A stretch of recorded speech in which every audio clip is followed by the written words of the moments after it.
오늘 한일 포럼 관련 후속 기자간담회는 이낙연 당대표의 모두 발언 이후에 언론인 여러분과 질의응답으로 진행하도록 하겠습니다. 그럼 지금부터 간담회 시작하도록 하겠습니다. 네, 대표님. 뭐든지 이렇게 사회 보고 격식 갖추고 좀 안 그랬으면 좋겠어요. 원래 한일 포럼이 올해 28번째인데요. 모든 것이 비공개로 열리게 됩니다. 오늘도 마찬가지예요. 그런데 석간신문이 보도를 했는데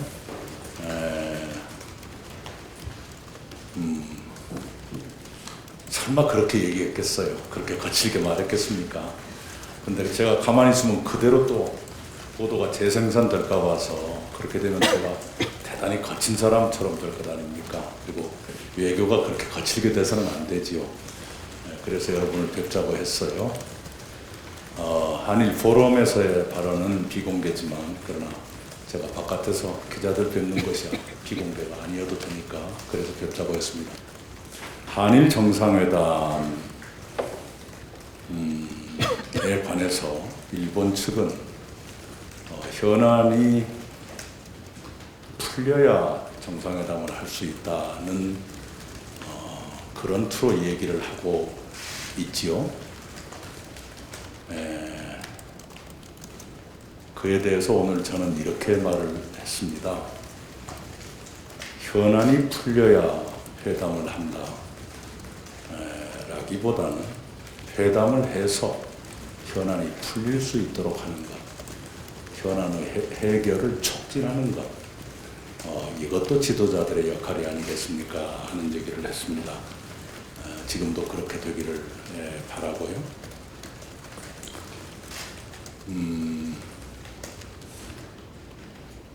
일본으로서 대단히 중요한 일이 내년 7월 도쿄올림픽이지요. 그리고 그 6개월 뒤 도쿄올림픽 폐막 후 6개월 뒤에는 베이징 동계올림픽이 열립니다. 그리고 또 2년 뒤에는 강원도 동계 청소년 올림픽이 예정되어 있지요. 2018년 평창 동계올림픽부터 동북아 3개국에서 잇따라 세계 규모의 스포츠 행사가 계속되는 것이지요. 그런데 올림픽이라는 것은 그냥 지나가는 것이 아닙니다. 반드시 뭔가 중요한 의미를 남기고 지나갑니다. 예를 들면 1964년 도쿄올림픽은 일본을 세계 무대에 올려놓게 됩니다. 그리고 그 도쿄올림픽을 계기로 해서 일본이 세계 최초의 고속철도 신칸센을 세계에 선보이게 되고 일본 국민들은 당시 이케다 총리가 약속했던 소득 배증, 소득이 2배로 늘어나는 소득 배증, 일본에서는 배증이라고 그러고 우리는 보통 배가라 그럽니다. 소득 배증을 실감하게 됩니다. 그리고 1988년 서울올림픽은 냉전의 종결을 상징하죠. 그때 우리와 수교하지 않고 있던 중국과 소련이 서울올림픽에 참가했고 우리 국민들이 뜨겁게 그들 두 나라 선수단을 환영하거든요. 그 한국 국민들의 그러한 반응은 해빙을 상징하는 것이죠.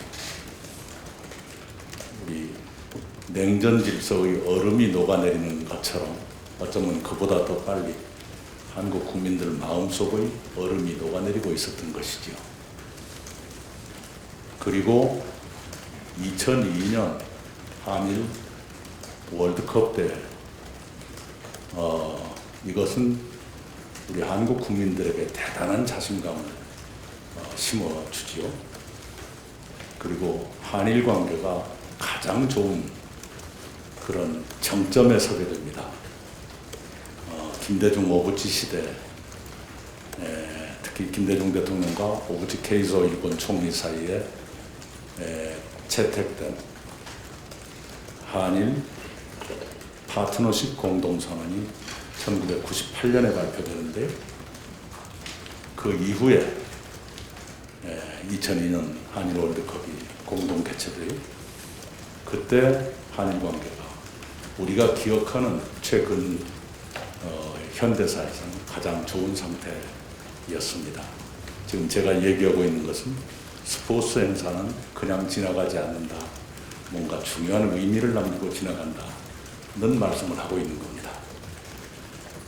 그리고 2018년 평창 동계올림픽은 한반도의 군사적 긴장을 급속히 완화시키게 되죠. 그 이후로 남북한 정상회담이 3차례, 북미 정상회담이 2차례 열립니다. 물론 그 연쇄회담이 주었던 강렬한 희망이 오래갔던 것은 아니지만 그런 일들이 이어집니다. 그리고 내년 7월 도쿄올림픽은 그러면 어떻게 될 것인가? 일본에게는 경제 침체에서 벗어나고 일본 국민들이 다시 희망과 자신감을 되찾는 그런 기회가 될 수도 있을 거라 생각을 해요. 그리고 한일 간에 막힌 몇 가지 문제들, 그리고 동북아시아의 긴장을 풀면서 평화와 번영을 가져오는 이런 일들을 앞당길 수가 있는 기회가 되는 것이죠. 거기에서 발전해서 베이징 동계올림픽, 강원도 동계 청소년 올림픽까지 이어진다면 그 동북아시아의 평화와 안정과 번영 크게 공헌할 수 있다, 이렇게 생각을 합니다. 내년 7월 도쿄올림픽이 성공하려면 한일 관계가 좋아야 되고요. 그리고 북한의 협조가 있어야 돼요. 여러분 짐작하실 거예요. 2018년 평창 동계올림픽이 과연 제대로 열릴까를 많이 걱정했는데 성공적인 대회가 되도록 만들어 전환시킨 가장 큰 계기가 북한의 참여와 협력이었죠. 우리 2002년 한일 월드컵 전에도 북한이 미사일을 쏘았어요. 2000년 남북한 정상회담이 역사상 처음으로 열렸는데 그 2년 뒤에 예정된 월드컵 그 사이에 북한이 미사일을 쏘고 그랬거든요. 그래서 이 월드컵이 제대로 열릴까 하는 걱정이 있었어요. 그런데 김대중 대통령의 설득이 있고 또 대통령께서 세계 지도자들을 향해서 한일 월드컵이 평화적으로 열릴 거다 하는 확신을 드려서 한일 월드컵이 성공했죠. 마찬가지로 도쿄올림픽도 성공하기 위해서는 그러한 노력이 있어야 되는 것이죠. 그런 것들이 이루어지려면 한국, 특히 문재인 대통령의 협력이 필요할 것이라고 생각해요. 그래서 일본의 지도자들께 그 말씀을 드리는 겁니다. 도쿄올림픽이 매우 중요하다. 도쿄올림픽이 성공하려면 북일 관계, 남북 관계, 남북일 관계가 올림픽의 성공을 도와줄 수 있도록 되어야 한다. 그런 관점에서 한일 간의 쟁점 또는 한일 정상회담, 그리고 한 걸음 더 나아가서 연내로 예정되어 있는 한중일 정상회담도 그런 시야에서 보는 것이 좋겠다. 그런 말씀 했죠. 조 바이든 대통령이 예정된 날짜에 취임을 하시겠죠. 그 이전에는 혼란이 있어 보입니다만 조 바이든 행정부의 출범에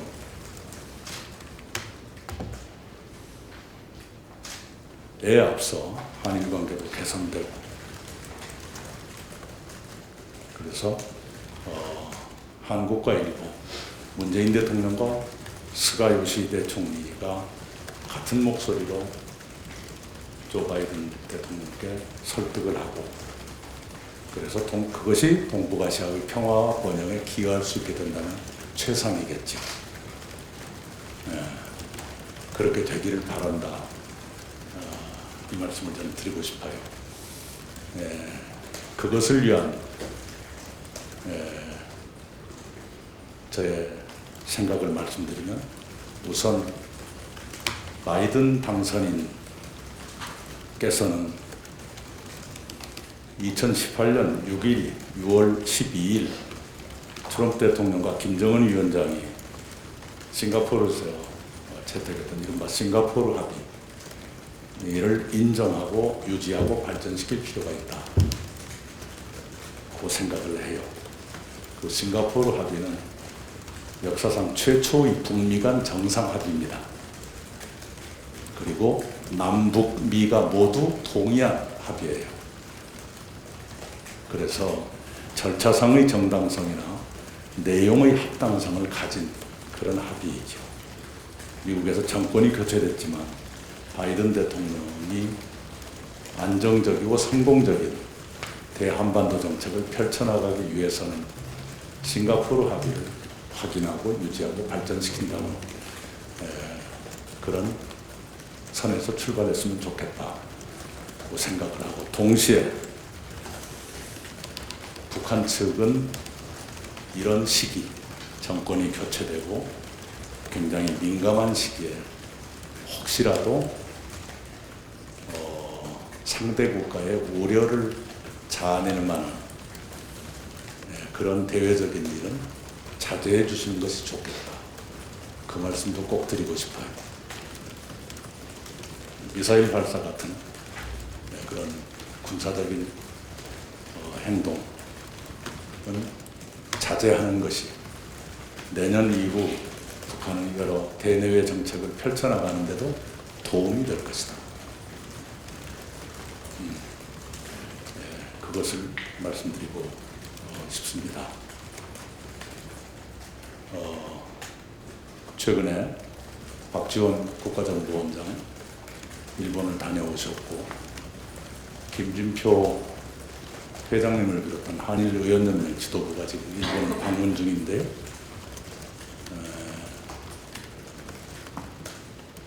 우호적이라는 것은 한일 관계 우호적이라기보다는 현안 해결의 우호적인 분위기를 조성하는 데 도움이 되고 있습니다.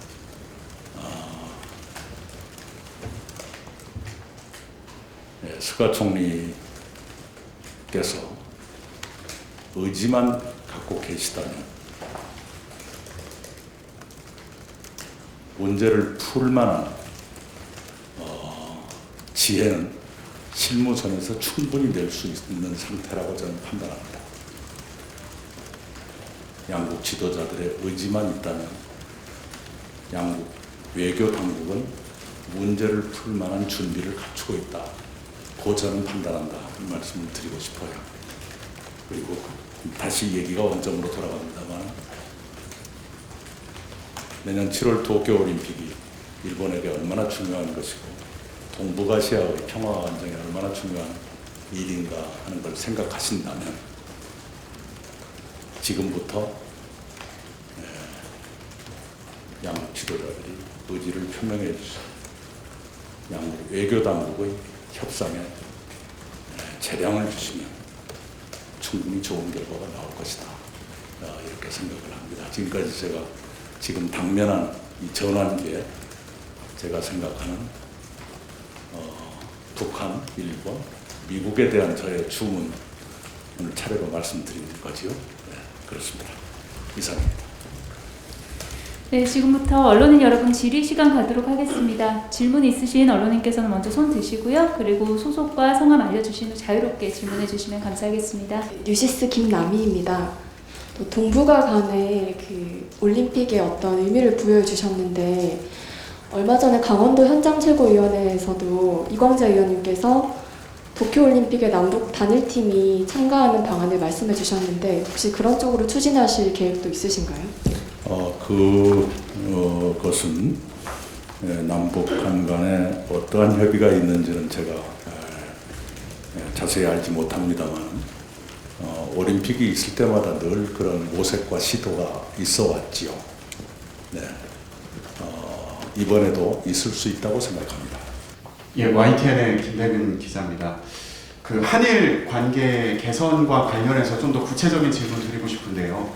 징용 문제 해법에 대해서는 대표님께서는 어떤 의견을 갖고 계신지 궁금하고, 언론에서는 계속 그 문희상 의장 안에 대해서 거론이 되고 있고, 그 일본의 그 의견이 어떤지에 대해서 관심을 많이 갖고 있는 상황인데 대표님께서 어떻게 보고 계신지 궁금합니다. 우선 문희상 안을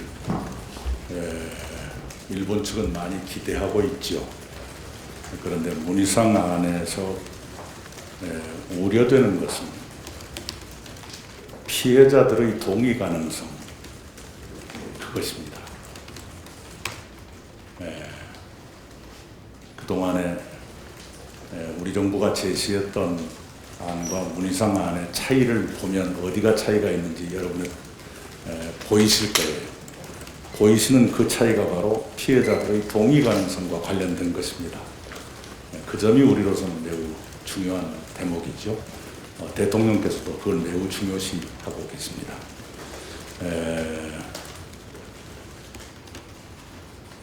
제가 아까 말씀드린 대로 그런 문제들이 조기에 말끔히 해결되고 한일 정상이 만날 수 있다면 좋겠죠. 그러나 그게 어렵다면 실무 협의를 해가면서 정상이 만나서 해결을 더 촉진하거나 의지를 표명해 주는 것도 도움이 될 수 있다고 생각을 합니다. 그리고 내년 7월 도쿄올림픽의 성공을 위해서 한일 또는 남북일이 함께 할 일이 꽤 많이 있을 텐데, 그런 큰 틀의 목표를 놓고 보면 지금 눈앞의 현안을 해결하는 데도 더 도움이 될 수 있다, 이렇게 생각을 해서 제가 선후관계보다는 중요도의 순서에 따라 제가 말씀을 드린 것이죠. 네. JTBC 김필준 기자인데요. 대표님의 그런 말씀에 대해서 일본이나 이쪽에서 반응이 어땠는지 좀 궁금해서요. 오늘 그 식순이 그렇게 돼가지고요. 저는 기조연설을 하면 질문이 나올 줄 알았더니 질문 없이 바로 휴식 휴게 시간에 들어가서요. 질문 안 받고 기념사진 찍고 왔어요. 아마도 질문 시간이 있었다면 지금 여러분 같은 질문을 일본 쪽도 했을 겁니다. 네, 연합뉴스 강민경인데요. 그 대표님이 지금 말씀하신 여러 구상들을 가지고 김진표 의원님도 지금 일본에 가 계시지만 그런 메시지를 좀 가지고 스가 총리님을 만나거나 일본 예선을 만나지 않았을까 해서, 혹시 당에서 어떤 제안이 나왔었는지 그 제안을 가지고 일본 측에 가신 건지 좀 여쭤보겠습니다. 박지원 원장이나 김진표 회장이 현안의 해법에 대한 대안까지 갖고 가지는 않았을 겁니다. 아까도 제가 말씀드린 대로 얼마나 이것이 중요한가, 왜 지금 우리가 이걸 서둘러야 하는가, 그리고 한국이 도쿄올림픽의 성공을 위해서 협력할 일이 얼마나 많은가, 협력할 수 있는 일 또한 얼마나 많은가, 그걸 설명함으로써 우호적인 분위기를 조성하는 것, 문제 해결의 우호적인 분위기를 조성하는 것, 여기에 더 역점이 있지 않나 짐작합니다. 뉴스원 이우연 기자라고 합니다. 도쿄 올림픽을 통한 한일 정상회담까지 거론을 하셨는데, 그러니까 이걸 좀 그러니까 정상회담을 해가지고 지금 문제가 되는 사안들이 사실 뭐 타결이 되거나 해결이 되면 좋겠지만, 최소한으로 양국이 도출해야 될 뭐 하한선이 어떤 것이다, 이런 생각이 대표님은 갖고 계신지 궁금하고, 이걸 좀 다르게 질문을 하자면, 그러니까 일본과의 우리가 관계 개선을 해나가는 과정에서 우리가 어떤 최소한의 원칙을 갖고 대화를 해야 하는지, 그런 대표님의 구상이 궁금합니다. 예, 우선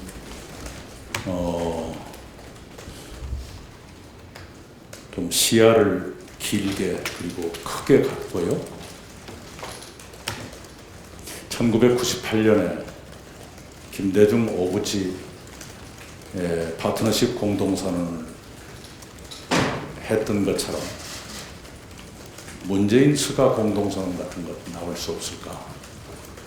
향후 10년, 20년 한일관계의 바람직한 전개의 초석이 될 만한, 그리고 동북아의 평화와 안정에 한일 양국이 결정적으로 기여하는 그 토대가 될 만한 그런 선언 같은 게 나오면 좋겠다, 이런 꿈을 가지고 있습니다. 물론 한일 양국에는 역사의 상처라는 문제가 있죠. 문제가 있지만 그것 때문에 미래로 나아가는데 발목이 잡혀서는 안 된다고 생각합니다. 역사의 문제는 그것대로 하나씩 하나씩 해결해 가되, 그런다고 해서 미래로 나아가는 발걸음을 주춤거릴 수는 없다라고 저는 생각합니다. 그 일본에서는 어쨌거나 한국의 선조치를 계속 요구하고 있는 상황인 거잖아요. 이제 강경한 입장인데 뭐 현금화 그 절차를 중단한다든지, 이런 일본의 상황이나 태도의 변화 가능성이 있다고 보시는 건지 궁금합니다. 우리가 변해야 하는 건지 그들이 변해야 하는 건지. 예. 스가 총리께서 대외 정책에서 아베 전 총리의 원칙주의를 원칙적으로 계승할 거라고 생각합니다. 그러면서도 동시에 스가 총리의 현실주의적 감각이 발현될 수 있겠다 생각을 하지요. 지난번 국정감사 때 남관표 주일 한국대사가 제 질문에 대해서 답변을 하시면서 스가 총리 취임 이후에 일본 측으로부터 긍정적인 어프로치가 있다, 다소 유연해진 것 같다, 이런 표현이 있었어요.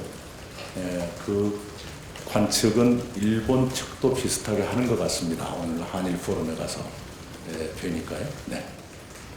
안녕하세요. 오마이뉴스 박수입니다. 아무래도 외교 문제라서 좀 계속 큰 그림에서 말씀을 해주시는 것 같은데, 듣다 보니까 어쨌든 아까 최소한의 원칙에 대한 질문도 나왔잖아요. 좀 그런 것들을 조금 더 구체적으로 예를 들면 뭐 일본이 과거사 특히 이제 강제징용 피해자 문제에서 뭐 어떤 입장을 보인다거나 혹은 뭐 소부장 규제와 관련된 어떤 태도를 보인다, 그런 식으로 조금 더 구체적인 답을 해주시면 좋을 것 같습니다. 우선 가까운 시일 안에 연내가 되길 바랍니다만은 해를 넘길지도 모르죠. 한중일 정상이 만나거나 또는 한일 정상이 만난다면, 특히 한중일 정상회담은 코로나 방역과 또 다른 감염병의 대응에서의 협력에서부터 출발할 수 있겠다고 생각을 합니다.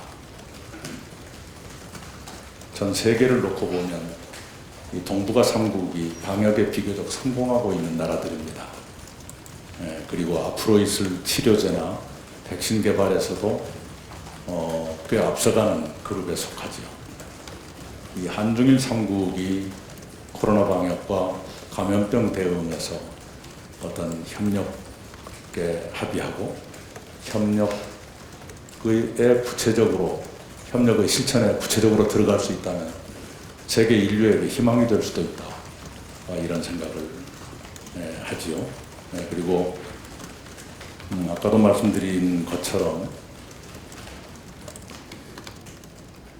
이 스가 총리의 어프로치는 우리 당장 눈앞에 있는 현안, 강제징용 판결 이후의 문제를 먼저 풀고 이렇게 가자라는 것인데, 제가 드리는 말씀은 오히려 거꾸로도 될 수 있다. 도쿄올림픽의 성공이라는 큰 목표 아래 협력을 해가다 보면 그 문제가 풀릴 수도 있지 않겠냐, 또 풀리도록 해야 한다, 이렇게 지금 말하고 있는 것이죠.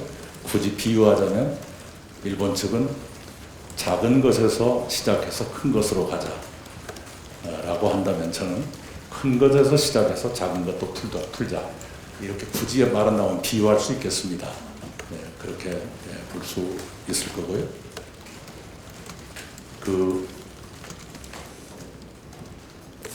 일본 사람들이 간간히 쓰는 비유가 있어요. 서양의학과 동양의학의 차이를 말하죠. 서양의학은 병이 있는 곳에 약을 투입하거나 거기에 칼을 대죠. 그래서 병을 낫게 하는 겁니다. 일본인들이 쓰는 비유예요. 동양의학은 몸 전체의 면역력이나 체력을 키워서 병을 예방하거나 병이 쉽게 낫도록 하는 것이죠. 이번 문제에 관한 스가 총리의 접근법이 서양의학적이라면 제가 제안드리는 것은 동양의학적 접근도 한번 같이 써보면 어떠하냐. 굳이 비유한다면 그런 비유도 가능하겠습니다. 예, 이상입니다. 고맙습니다. 네, 고맙습니다.